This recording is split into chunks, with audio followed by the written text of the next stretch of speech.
बाद चाइना ने एक बड़ा इक़दाम उठाया। चाइना ने फ़लस्तीन की मदद के लिए फ्रंट फुट पे आ गए। चाइना ने क्या कहा है, इसराइल को उन्होंने धमकी लगाई है। इस वक्त फ़लस्तीन के अंदर बुरा हाल है। मैं वो वायद बनता हूँ जिससे फ़लस्तीन के लिए पूरा एक महीना ईद के बाद, ईद उल अज़हा के बाद मैंने अपने फ़लस्तीनी बहन भाइयों के लिए आवाज़ बुलंद की। उसके बाद पाकिस्तान और इंडिया का कॉन्फ्लिक्ट आ गया, वो पीछे रह गया। लेकिन इंशाअल्लाह मैं अपने फ़लस्तीनी बहन भाइयों के लिए आवाज़ बुलंद करता रहूँगा।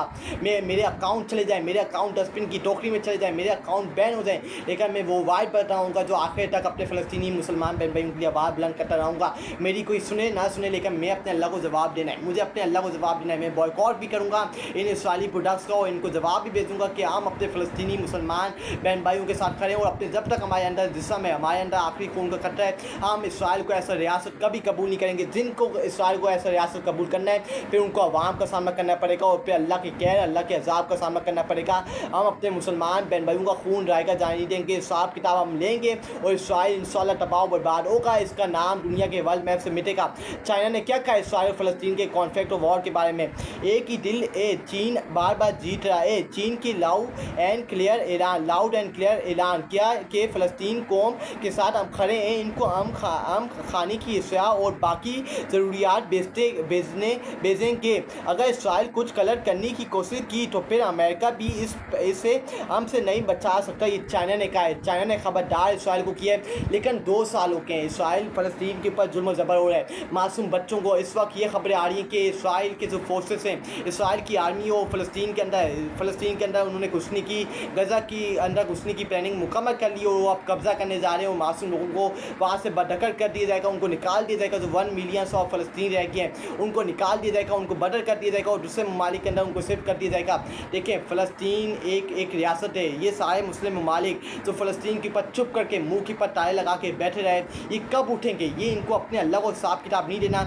इनका ईमान क्या है? ये मुसलमान नहीं है? इनके दिल को तकलीफ़ नहीं होता? ये कैसे खाते हैं, ये कैसे पीते हैं, ये कैसे सोते हैं, ये कैसे सुकून का सांस लेते हैं जब ये देखते होंगे कि फ़लस्तीन का मासूम बच्चा उसका गला काटा जा रहा है, उनके ऊपर बम गिराए जा रहे हैं, माए बहनों को शहीद किया जा रहा है, बुजुर्गों को शहीद किया जा रहा है, हमारे नौजवानों को शहीद किया जा रहा है, हमारे भाइयों को शहीद किया जा रहा है, हमारे मासूम बच्चों को शहीद किया जा रहा है। ये कैसे सोते होंगे? इनका ईमान नहीं है क्या? ये मुसलमान नहीं है? ये अल्लाह को कैसे फेस करेंगे? सबसे बड़ा सवाल इंसानी कि अल्लाह को ये कैसे फेस करेंगे? अल्लाह को क्या हिसाब किताब देंगे जब अल्लाह पूछेगा कि हमारे फ़लस्तीन गज़ा के मुसलमानों बहन भाइयों के ऊपर ये हालत है और तुम चुप करके बैठे बैठे तुम्हारे पास एक वायदा था, तुम्हें अल्लाह ताला ने एक इतनी बड़ी कुर्सी नवाजी थी, लेकिन तुमने इस कुर्सी का सही तरह इस्तेमाल क्यों नहीं किया? तुम आखिरकार चुप करके क्यों बैठे रहे? तुमने क्यों नहीं उबला? तुम क्यों नहीं बोले? तुम क्यों चुप करके मुंह के पताए लगा के बैठे रहे? ये सब कुछ हमने क़यामत के रोज़ हिसाब किताब देना है। मैं अपने मुसलमान बहन भाइयों से अपील करना चाहता हूँ, अपनी माए बहनों से अपील करना चाहता हूँ अक्रॉस द वर्ल्ड कि प्लीज़ बॉयकॉट करें, जितना हो सके बॉयकॉट करें। इस पैसे को इस्तेमाल करना सीखें। इस पैसे से इस्तेमाल ना हुए प्लीज़ बॉयकॉट करें। इनको जवाब दे दें कि हम अपने मुसलमान बहन भाइयों के साथ खड़े हैं। प्लीज़ इन फ़लस्तीनी मासूम माए बहनों की आवाज़ें चीखें। कैसे वो तरफ के मर रही, उनका गले काटे जा रहे हैं, वो उनके पास खाने पीने की अशिया नहीं है, वो मर रहे हैं, वो भूखे मर रहे हैं और हम यहाँ KFC इंजॉय कर रहे हैं, हम यहाँ मैकडॉनल्ड्स इंजॉय कर रहे हैं, हम इसराइली प्रोडक्ट्स इंजॉय कर रहे हैं। हम मुसलमान हैं, हमारा ईमान ला इलाहा इल्लल्लाह मुहम्मद रसूलुल्लाह है। हमको चाहिए कि हम अपने नबी करीम सल्लल्लाहु अलैहि वसल्लम और जो उनके नवासे हैं हज़रत इमाम हुसैन रज़ी ताला, हज़रत इमाम हसन रज़ी ताला, उससे सीखें। हम सहाबा किराम से सीखें कि किस तरह जब मुसलमानों के ऊपर टफ़ टाइम आता था वो लड़ते थे, वो मुकाबला करते थे, लेकिन मुसलमानों के ऊपर जब टफ़ टाइम आता था वो झुकते नहीं थे, वो गुलामी कबूल नहीं करते थे, लेकिन यजीद या फ़िरौन के गले काट देते थे, लेकिन मुसलमानों को अकेला नहीं छोड़ते थे। उसके बाद अगर हम देखें लाउड एंड क्लियर सोहेल वारिस ने कहा है कि इमरान खान मुफाहमत के ज़रिए ही बाहर आएंगे। इमरान खान मुफाहमत ना सका जबर ना आत नावा से, मुझे मैं सरकीफ लड़ा दे मुझे कोई बला से। ये सोहेल वारिस जो इनका टाउट है वो कह रहा है कि इमरान खान अगर बाहर आ सकता है तो मुफाहमत के ज़रिए आ सकते हैं। मैं इनको बता सकता हूँ कि इमरान खान कभी मुफाहमत नहीं करेगा। सबसे पहला point of view, Imran Khan कभी मुफाहमत नहीं करेगा। इमरान खान मर जाएगा, इमरान खान झुकेगा नहीं, ना अपनी कौम को झुकने देगा। ये लाउड एंड क्लियर है। अपने जहनों के अंदर ये बात बिठा लो। आपने इमरान खान को 10 साल अंदर रखना है, 5 साल अंदर रखना है। आपने जिद जितना उसके पास जुर्म ज़बर रखना है, लेकिन वो मर जाएगा, वो अपना अपना अपना सब कुछ कुर्बान कर देगा, अपना सब कुछ लगा देगा, लेकिन वो आपके सामने झुकने वाला नहीं है, वो अपने नज़रिए से पीछे नहीं हटेगा।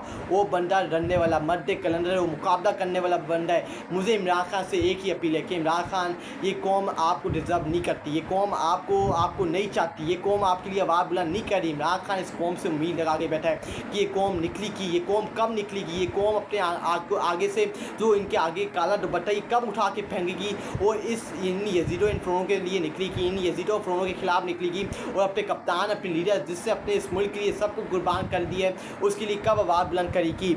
उसके बाद अगर मैं देखूं अगर जंग मजीद 48 घंटे जारी रहती, ये पाकिस्तान और इंडिया की जो जंग के बारे में मैं आपको बताना चाह रहा हूँ, इसको अगले उसमें लेके जाते हैं। अगले उसमें मेरे तक 3 जगह से ये कन्फर्मेशन आई है कि मेरी मालूमात के मुताबिक इमरान खान से जेल में इस तरह की गैर सियासी शख्स की कोई मुलाकात नहीं हुई। हबीब अकरम कह रहे हैं, जो सीनियर साथी हैं, सीनियर जर्नलिस्ट हैं, वो कह रहे हैं कि मेरी ज़राए के मुताबिक ऐसी कोई मुलाकात इमरान खान से नहीं हुई जो नज़म सेठी कह रहे हैं। बाकी जर्नलिस्ट कह रहे हैं कि इमरान खान की एक खुफिया मुलाकात हुई है 6 से 8 मई के दरमियानी रात, लेकिन हबीब अकरम कह रहे हैं मैंने अपने ज़राए से पता किया ऐसी कोई मुलाकात नहीं हुई। हलीमा खान ने भी कहा है कि ऐसी कोई मुलाकात नहीं हुई, ये सारी फ्रॉड खबरें, इमरान खान ने हमें ऐसी कोई खबर नहीं थी। उसके बाद पाकिस्तान और इंडिया के वॉर से मुतल्लिक एक खबर आई है, अगर उसके साथ मैं उसको आपके साथ डिस्कस करूँ।